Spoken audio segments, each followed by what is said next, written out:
You know, I don't like to work with another engineer. There's two schools of thought, obviously. Two heads are better than one. One head is better than two. Each individual situation is different, and I will quote a little George Martin.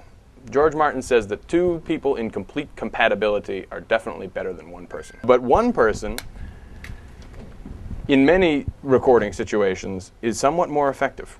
Here's an example.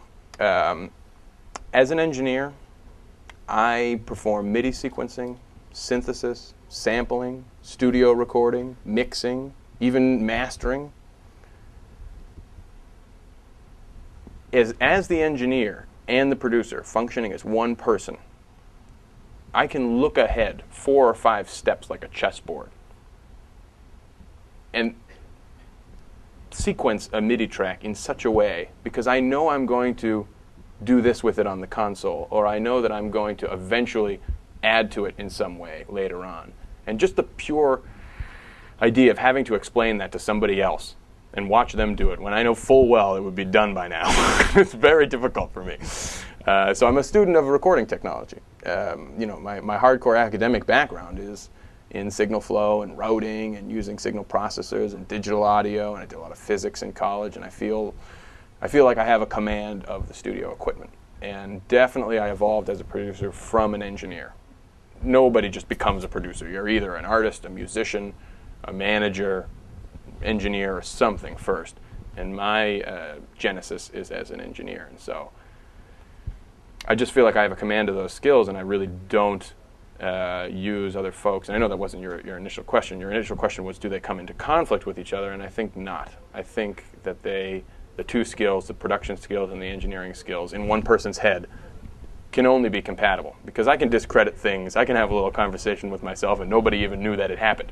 You know, oh, I wanted to do this. Oh, no, I want to do this. Oh, I'll do it this way. Okay. Yeah. And it's very quick and effective, and it seems seamless to the client. You know, I would like for the client to pretend I'm not even really there at times. And when there's only one person, that person has a certain sort of intimacy with you. It's just me and them in the studio. You know, the vocalist and me, the producer engineer.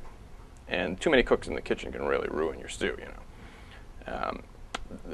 To fully answer the question, though, I have done some more large-scale, big band recordings. I just recently recorded and co-produced the music for the Chicago Bulls intro season. We took that Alan Parsons song, Sirius, and we, under the supervision of Andy Wachowski, who's the Matrix director, this was all his idea, was to make a new 2.5-minute intro video for the Chicago Bulls because he thought that the old video sucked, and as well it did. And being a Hollywood film producer, he could just whip up a new one and get some free season tickets. You know? But I worked with another producer on that project, so it's kind of relevant to this topic.